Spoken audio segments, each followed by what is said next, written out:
Yo, salut tout le monde, ici Akous. Alors pour cette vidéo, on va se retrouver sur un Aniripsa.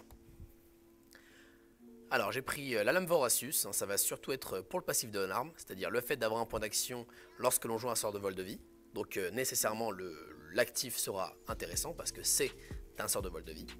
Donc vous allez comprendre pourquoi est-ce qu'on aura besoin de ça.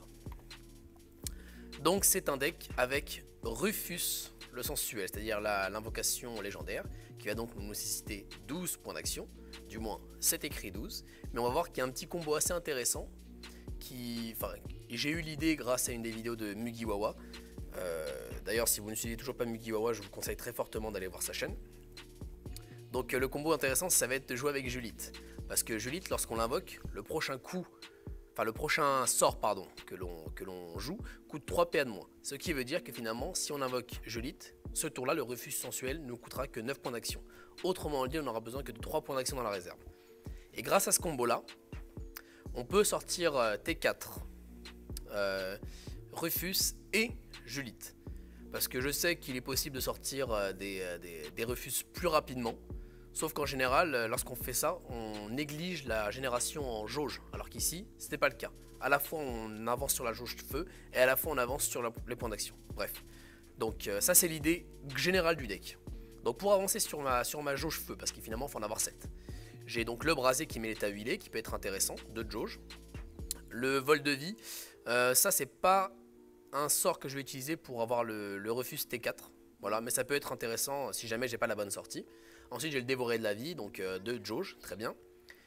Combustion, ça va être un très bon sort à comboter avec la voracité pour avoir un tour à 3 générations de jauge. Parce qu'il met 1 génération de feu, plus 1 par adversaire touché. Donc ça peut rapidement faire un tour à 3 générations de jauge feu.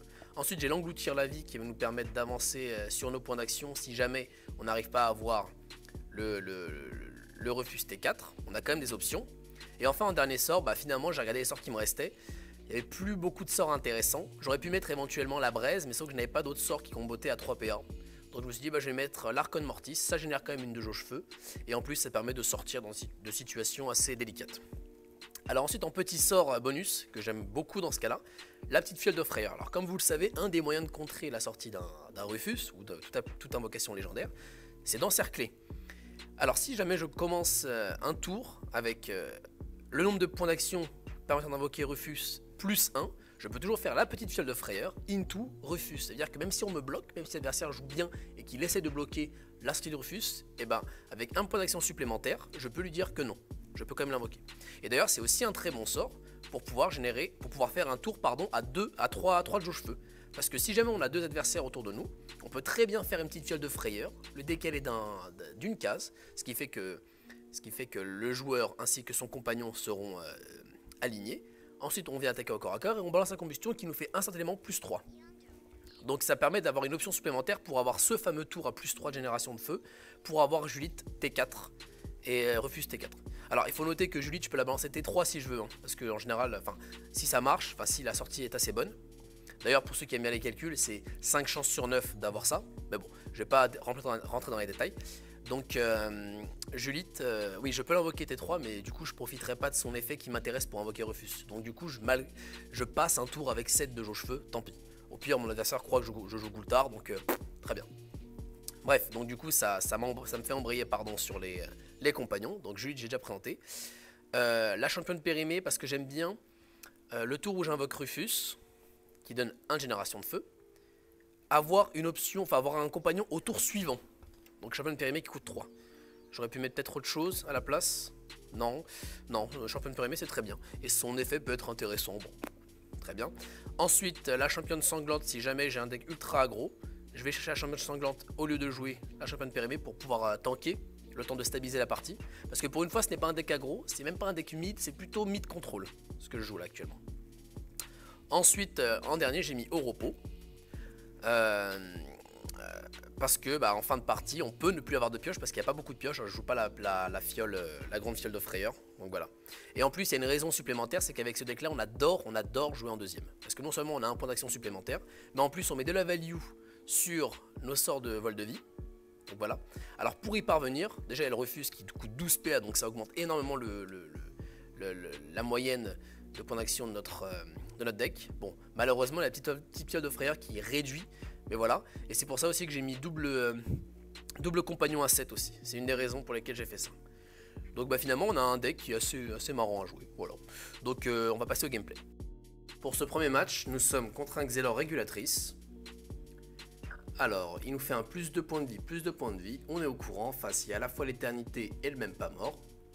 Donc concernant ma main de départ, elle est plutôt bonne hein, pour pouvoir faire la Julie de T4 avec le Rufus. Il me faudra juste 2 top decks et ça ira. Enfin, il manque 2 cartes en tout cas. Pas nécessairement les top decks. Bref, donc là, j'envoie le brasier pour pouvoir lui mettre l'état feu et pour pouvoir avancer sur ma jauge. Donc mon adversaire a l'air de jouer un deck bi voire tri éléments. Donc on part déjà sur une voie haut. Il avance. Donc là je suis à partir de corps à corps. Mais il joue bien le coup. Il met son Sinistro pour bloquer le passage. Donc là j'ai très envie d'avoir un top deck Voracité. Malheureusement ce n'est pas le cas. Mais j'ai malgré tout envie d'avancer sur ma Julite. Donc même s'il y a le bouclier, même si elle est à huiler, je mets tout ça à la poubelle juste pour avoir d'autres jauges.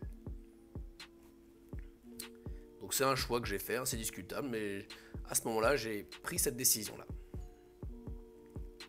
Donc ça veut dire que prochain tour, soit il me faut la Voracité, soit il faut qu'il invoque un compagnon et que j'ai la petite fiole de frayeur. Donc c'est les 2 seules cartes qui me restent. Donc je me dis que j'ai plus de chances d'obtenir mes 3 jauges dans le tour. Alors, il n'invoque pas de compagnon, donc là il faut absolument que j'ai la Voracité. Et oui, c'est le bon top deck, très bien.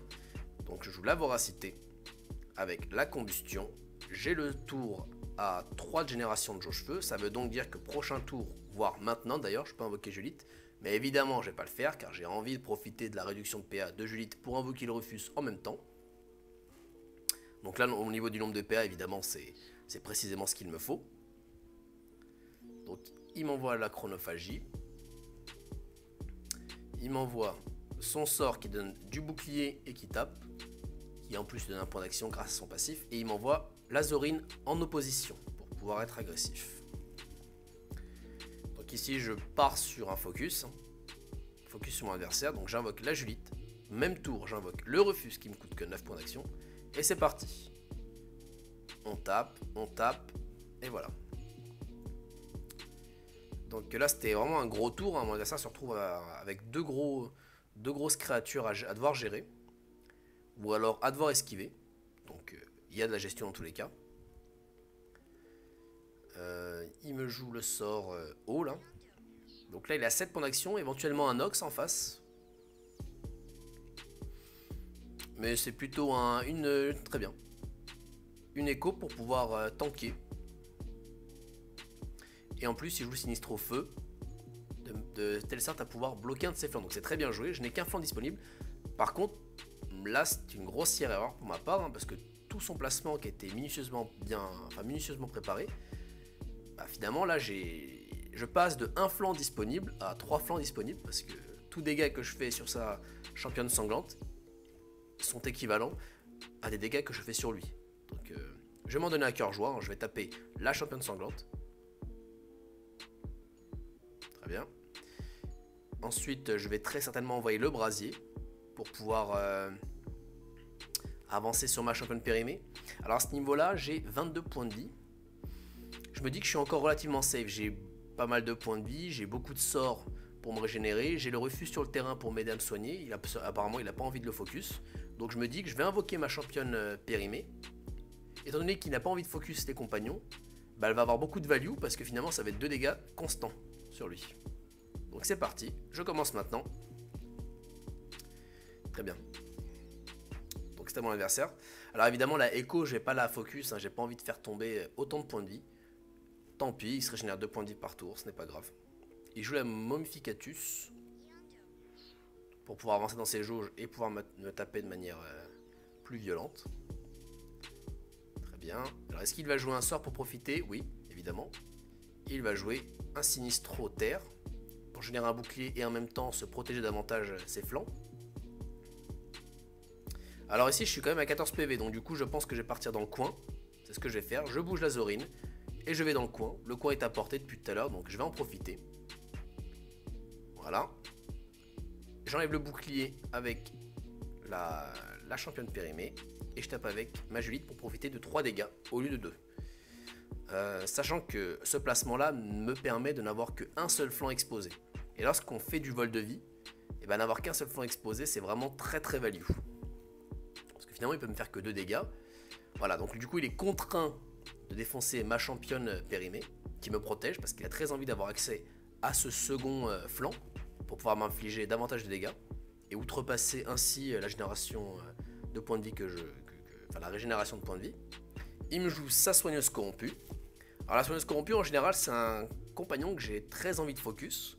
Mais là, je pars du principe que le combat va se terminer rapidement. Parce que si vous pensez que le combat dure moins de 5 tours, si vous avez 10 dégâts à faire, autant les faire sur le héros. Parce que la soigneuse corrompue, si le combat dure moins de 5 tours, ne pourra pas soigner ces 10 dégâts là. Donc voilà. Alors faut un peu nuancer parce que dans le calcul que je viens de vous faire, je ne prends pas en compte le fait que la soigneuse corrompue inflige malgré tout des dégâts. Donc je ne sais pas si vous avez suivi, mais l'idée est la suivante. Très bien, donc je continue à focus mon adversaire, hein, je ne veux absolument pas focus autre chose. Bon, par contre, j'ai la Zorine, donc je la tape, et je suis relativement bien, donc je vais pas m'amuser à invoquer ma championne sanglante. Je suis relativement bien, j'en ai absolument pas besoin en fait à ce moment-là. Je n'ai qu'un flanc exposé, j'ai pas envie d'augmenter le nombre de flancs exposés. Alors là, il va décider de défoncer, enfin il va continuer, pardon, de la défoncer, très bien, pour pouvoir invoquer quelque chose dessus. Sauf qu'il l'a tué avec ses coups de corps à corps. Et du coup, il peut pas mettre la écho à mon corps à corps. Ni invoquer quoi que ce soit, apparemment. Ce qui veut dire que finalement, c'est un peu un misplay, dans la mesure où là, maintenant, je peux invoquer. Si jamais j'arrive à générer le nombre de jauges suffisant, naturellement, j'ai moyen d'invoquer mon repos. Ou même, enfin non, juste mon repos, parce que la championne sanglante ne servira à rien. Mon repos sur la case pour protéger ainsi mon flanc qui vient de me libérer. Donc si vous défoncez un compagnon sur un flanc, je pense qu'il vaut mieux invoquer directement ou alors prendre la place directement. Bref. Alors là, je fais les choses dans le mauvais ordre, hein. Je joue mes sorts avant de cramer ma réserve de PA. Bon, un petit misplay de ma part. Voilà, j'arrive à jouer au repos pour protéger mon flanc et pour pouvoir en plus me refaire une main. Donc là, c'est vraiment très compliqué, je me régénère plus que ce que mon adversaire peut m'infliger comme dégâts, donc à ce moment-là... Pour ma part, je pense que la partie est pliée. La partie est pliée. Donc si vous jouez un personnage qui se régénère, vraiment le coin est une position très confortable. Alors évidemment, je vais éviter de me mettre au coin. Je vais éviter de me mettre dans le coin dès le début parce que j'ai quand même envie d'invoquer mon refus. Donc c'est pour ça qu'au début de partie, je préfère rester un peu au milieu. Enfin, rester hors des murs pour pouvoir invoquer mon refus. Donc mon adversaire tape ma Julite. Apparemment il part sur un focus Julite. Ou alors c'est peut-être juste il sait qu'il a perdu. Donc il tape un peu n'importe quoi. Et il me fait une chronophagie. Puis le sinistre au feu. Donc là j'ai le létal à ce tour là. J'y vais, j'envoie tout ce que j'ai. Il me reste que 2 points de vie à infliger. Je vais décider de les faire avec mon sort brasier. Et c'est terminé. Le deuxième match, nous sommes contre un Yop de base. Très bien, donc on voit que je joue en deuxième. La sortie actuelle, elle n'est pas terrible hein, pour pouvoir invoquer la Julite T3, plutôt T4 avec le refus. Du coup, bah, on va espérer les top decks. Alors très bien, mais ça frappe du dragon pour mettre les taboueux, donc pour générer à la fois 2 jauges terre et 1 point d'action grâce à son passif. Très bien. Donc là, je commence par dévorer la vie, histoire d'avancer sur ma jauge feu. On espère les top decks pour la suite. Donc mon placement, ouais. Bon, pourquoi pas. Alors, il me remet taboué malgré le fait que je l'ai déjà. C'est juste pour générer le point d'action supplémentaire. Donc il est à 4. Il m'invoque direct Griffer Tankino. Donc apparemment, il veut stacker les PA en face. Donc on pense évidemment à un Légendarus. Alors le Griffer Tankino, j'ai pas envie de le laisser en vie. Déjà parce que j'ai pas envie de me prendre 2 dégâts par tour. Et en plus, j'ai pas envie de lui donner de la génération de jauge trop facile. Donc je vais commencer à le taper. Donc là, on voit que la sortie ne me permet pas de faire le fameux tour à 3 jauges feu, donc tant pis. J'abandonne le plan de jeu Julite. C'est pas grave, il y a quand même des options. Donc je vais viser le Griffer Tankino. Et je vais invoquer ma championne périmée. Alors je vais me placer ici parce que je préfère à ce moment-là de la partie protéger ma championne périmée. Donc je préfère que ce soit moi qui prenne le coup de corps à corps du Yop que la championne périmée. Parce que j'ai envie vraiment de finir le greffeur Tankino au prochain tour. Alors mon adversaire réfléchit, il vient me taper au corps à corps, très bien. Donc ça joue vraiment les sorts à génération de PA, donc là on est sûr, même le jab, hein, on est vraiment sûr que ça joue Légendarus. Il est déjà à 6, prochain tour, s'il me fait encore génération de PA, le tour d'après il peut invoquer le Légendarus. Bon bah je vais finir rapidement le griffeur Tankino. Voilà, il n'y a aucun point de dégâts qui va fuiter. Très bien. Donc on voit que je suis à 6. Donc ça veut dire qu'au prochain tour, je peux déjà invoquer le Rufus. Donc même si on n'a pas la sortie avec Julite, ça peut aller très très vite. Donc il joue le bon étourdissant pour générer son dernier PA et finir ma championne périmée. Donc je sais que prochain tour, j'ai un Légendarus dans la tête. Donc je vais réfléchir à une éventuelle possibilité de le bloquer, mais malheureusement, enfin heureusement pour lui, il a bien joué son coup. C'est-à-dire il m'a tué ma championne périmée. Donc je ne pourrais pas le pousser puis après le bloquer. Là, je ne pourrais pas, juste avec le nombre de PA, bref. Donc là, j'invoque mon Rufus et je commence à le taper. Donc je sais que Légendarus va arriver, tant pis, j'ai pas pu le bloquer. C'est aussi enfin, je joue pas Séraphin aussi, mais bon. C'est un choix que j'ai fait. Et on va voir si ce choix... Enfin, si cette absence de Séraphin va me faire perdre la partie. Donc mon adversaire réfléchit, il invoque son Légendarus. Alors qui va-t-il focus? Il part sur un focus Rufus, très bien. C'est une bonne idée. Donc en plus elle met son bouclier. Par contre on voit que la main de mon adversaire est relativement faible, hein. Il a plus que 2 cartes dans la main. Ok, il sort son Légendarus rapidement, mais au niveau des générations de cartes, c'est pas terrible. Donc là je vais utiliser mon sort à 1 de dégâts pour pousser et faire un tour à 3 de génération de feu. Donc c'est un très bon tour je trouve. En plus je perds le moins de dégâts possible sur son bouclier, c'est-à-dire 1 dégât. Mon adversaire continue à focus mon Rufus. Donc Légendarus vient de taper. 3 cartes en main, il n'a pas encore utilisé son attaque de corps à corps, donc très bien, il me fait la frappe du dragon. Le coup de corps à corps est suivi de l'heure de gloire. Donc là, c'est un très bon tour de passe dans l'adversaire. Il a ses 5 points de bouclier supplémentaires, donc 5 points de bouclier en plus à faire tomber. Donc là on peut voir que je peux invoquer ma championne sanglante, mais surtout pas parce qu'elle va se faire juste arracher en 2 tours, ça sert absolument à rien. Et bah, je vais plutôt être agressif, je vais invoquer Julite à la place de repos parce que j'ai encore une main. Mais surtout ça va être beaucoup plus difficile pour lui de taper sur Julite. Donc du coup il va être davantage forcé de taper sur moi. Et dans ce cas là mes vols de vie auront davantage de value. Donc en fait là c'est une invitation à mon adversaire de me focus moi. Et je profiterai ainsi des 3 dégâts constants de Julite. Très bien. Donc là, il invoque sa soigneuse corrompue. Donc soigneuse corrompue que j'ai pas envie de laisser sur le terrain. J'ai pas envie de laisser la possibilité à mon adversaire de gagner des points d'action. Des points de vie, pardon. De se régénérer. Et je pense que c'est son seul moyen de se régénérer actuellement. Parce qu'il a pas l'air d'avancer sur ses autres jauges. Du coup, bah, je vais la target. Je vais la focus. Je décide quand même de m'en aller. Oui, très bien. Donc je tape mon adversaire. Parce que je ne peux pas finir la soigneuse corrompue à ce tour-là. Donc, je me dis, tant qu'à faire, je tape sur mon adversaire. Comme ça me laisse une option supplémentaire. Si jamais je vois que le match me demande de finir rapidement mon adversaire, je préfère mettre des dégâts sur mon adversaire. En fait, si je n'accomplis pas le fait de détruire à ce niveau-là, à ce tour-là, la soigneuse corrompue, je préfère ne pas commencer à l'agresser. Par contre, on voit que j'avais fait le déphasage sur elle. Malheureusement, ça a bugué. Bon, ce n'est pas grave. C'est un bug... qui est déjà reporté, mais bon, tour prochain, je pourrais très bien faire mon vol de vie à 3, Julite tape à 3 et moi je tape à 4. Donc ça va. Donc il continue sur Julite. Très bien.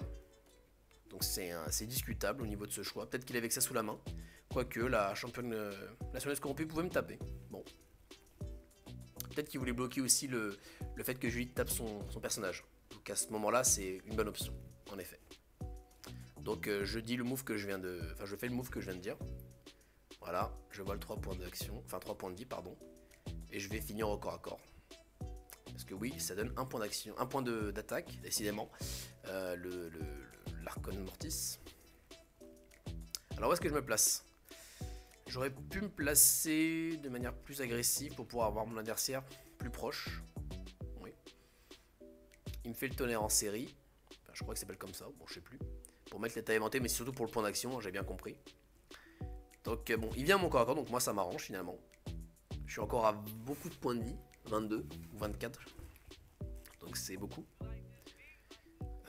Ici, j'ai besoin de 2 générations de jauge pour invoquer mon repos. Et je peux le faire. Si je fais un engloutir la vie into voler la vie, j'ai assez de points d'action pour le faire. Ça me demande 10 points d'action. Ça peut marcher. Voilà. Mais je crois que je vais décider de ne pas le faire. Je décide de ne pas invoquer au repos. Bon, c'est un choix très discutable. Hein, parce que j'aurais pu infliger davantage de dégâts puis invoquer le repos pour mettre davantage la pression. Bon. Donc à ce niveau-là, je pense que c'est un fail de ma part. Donc il continue à me tabasser. Mais bon, de toute façon, à ce tour-là, j'ai l'étal. Donc voilà. J'avance, je tape. Je tape avec ma Julite. Et je finis avec mon repos. Pour ce dernier match, nous sommes contre une Xelor trotteuse. Alors promis, cette fois-ci, ce n'est pas une version gros Galoragran. Donc en face, ça gagne 2 points de vie. Donc même pas mort ou éternité. Ok, donc apparemment, ça veut me rusher très rapidement. C'est très agressif, ça avance. Et ça génère 2 de jauge air. Donc ici, ma main, je l'aime pas beaucoup parce que je vais pas pouvoir faire la Julite T4. Enfin, pour le moment. Si jamais j'ai top deck... si jamais j'ai double top deck intéressant, et encore... Non, c'est pas possible. À l'heure actuelle, c'est pas possible. Parce que les 5 cartes que j'ai dans la main, là, actuellement, c'est les cartes que je ne veux pas avoir. Bref. Donc, il m'avance, il me tape. Donc, c'est très agressif. Alors ici, qu'est-ce que j'essaie de faire? Je peux éventuellement cramer la jauge, mais bon. J'ai très envie d'avoir mon refus rapidement, donc bon, ça me dérange un peu de cramer la jauge comme ça. Donc, je vais juste faire ceci. La combustion, je dégénère quand même 2 de jauge et je tape. Très bien. Donc mon adversaire est à 4 de jauge air, je suis à 4 de jauge feu. Il y a l'avantage sur le nombre de points de vie. Il me fait la chronophagie. Donc il va piocher, il fait moins de dégâts pour ce tour là, mais il pioche. Et il invoque son Sinistro air. Donc au niveau de la position, ça lui laisse des options pour pouvoir s'échapper. Très bien joué de la part de mon adversaire. Donc il fait un bon placement, il place en opposition, comme ça je ne peux pas esquiver les deux. Donc c'est très bien joué de la part de mon adversaire. Ici, qu'est-ce que je vais focus? Ce serait éventuellement intéressant de focus le Hugo. Pour enlever le sort de téléportation, mais je décide malgré tout de continuer à taper mon adversaire. Alors, est-ce que je fais bien de revenir vers le centre ou vers l'extérieur? À mon niveau actuel, je n'ai pas la vision nécessaire pour savoir ce qui est le plus rentable maintenant là. Du coup, c'est un placement à étudier. Parce qu'il y a nécessairement un placement qui est meilleur. Donc j'essaie de partir de ce côté-là. Très bien. Alors mon adversaire a 7 cartes dans la main. Il fait proc double dégâts. La téléportation. Il me tape, ça tape très très fort. Hein. Alors ici, qu'est-ce que je vais décider de faire? Engloutir la vie. Comme ça, tour prochain, je peux jouer mon Rufus de manière naturelle. C'est-à-dire sans avoir à jouer Julite. Ce qui veut donc dire qu'à ce tour-là, je peux jouer un gros compagnon. Et j'essaie de partir sur haut repos parce que j'ai vraiment envie de faire de gros dégâts. Donc le dégât supplémentaire de haut repos me donne très envie de l'invoquer par rapport à Julite. Ok, donc il joue Sinistro haut. Et il s'en va. Donc à ce moment-là, on peut se demander pourquoi diable est-ce qu'il fait cela. Très bien. Bon, il s'en va. Donc maintenant j'ai Hugo à portée. Je me dis, bon bah je vais commencer à le taper alors. Je vais le taper. Je vais jouer le sort de haut repos, histoire de soigner mes 2 personnages qui ont pris des dégâts. Mais non, pas du tout, parce qu'évidemment, j'avais les points d'action. C'est plus rentable. Comme ça, je peux invoquer mon Rufus. Alors, il me tape avec son Hugo. Donc, il veut vraiment me focus moi. Il n'a absolument rien à faire du reste. Donc, c'est très agressif. D'accord, donc il fait la téléportation. Donc là, c'est très bien joué. Il s'en va au tour précédent. Pour pouvoir finalement setup ce tour-là, qui est un très bon tour de la part de mon adversaire, donc il envoie vraiment très loin mon repos. En plus, il met mes 3 personnages au même nombre de points de vie pour faire une grosse AOE. Donc c'est la même mécanique qu'on a pu voir quand je jouais contre l'Eniripsa Scalpel. Donc c'est très bien joué de la part de mon adversaire d'avoir pensé à ça. Donc je suis à 7 points de vie, hein. Je suis vraiment pas bien ici. Alors j'ai commencé à focus Hugo, qui met beaucoup de pression parce qu'il met 4 dégâts par tour. Ouais, ça met quand même beaucoup de dégâts. Alors ici, j'ai très envie d'aller chercher ma soigneuse, pas ma soigneuse, pardon, mais ma championne sanglante. Sauf que je n'ai pas de tour.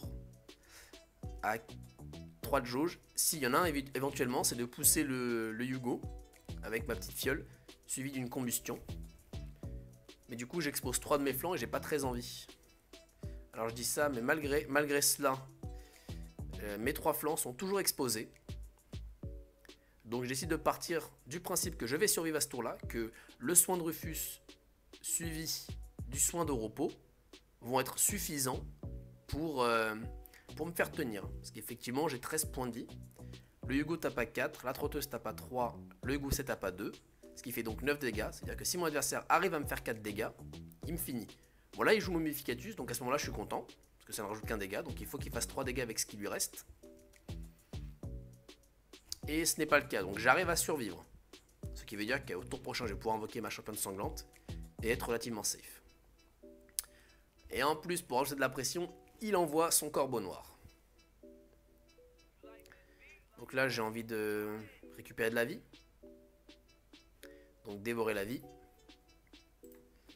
Très bien, et je le termine au corps à corps. Donc j'ai commencé Hugo, autant le terminer.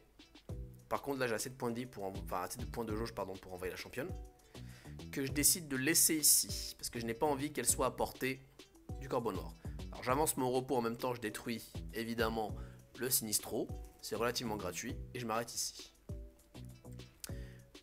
Donc le placement actuel de ma championne sanglante n'offre pas de flanc supplémentaire d'attaque, sauf que je n'ai pas joué autour de la téléportation, effectivement ça proc double dégâts, j'aurais peut-être dû l'invoquer plus loin.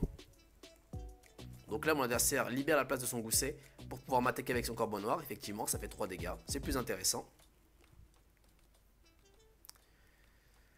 Alors mon adversaire a 17 points de vie, je suis à 9. Donc j'arrive malgré tout à tenir. Donc là il m'empêche d'aller dans le coin, mais en même temps il protège mon flanc. Donc finalement bon, pourquoi pas. Je décide de jouer full vol de vie. Je vais enlever le Sinistro pour que mon haut repos puisse taper. Je préfère m'infliger 4 dégâts que 2. Et là je commence vraiment à stabiliser la partie, on voit. Je récupère de la vie. Très bien. Donc mon adversaire est à 4 points de vie. Donc là il faut absolument qu'il ait un létal. Parce qu'à mon avis, tour prochain, il ne résiste pas. Et en plus j'ai beaucoup de points d'action dans la réserve. Il me tape à 3 avec son attaque de corps à corps. Donc là il part sur un létal. Parce qu'avec sa position actuelle, il n'a aucun moyen de survivre un tour de plus. Donc mon adversaire part sur un plan de jeu où il me montre le nombre de dégâts qu'il fait, mais il abandonne. Voilà, bon. Merci d'avoir suivi la vidéo jusqu'au bout. Si elle vous a plu, n'hésitez pas à mettre un petit pouce bleu ou alors à vous abonner. Et moi je vous dis à la prochaine. Ciao.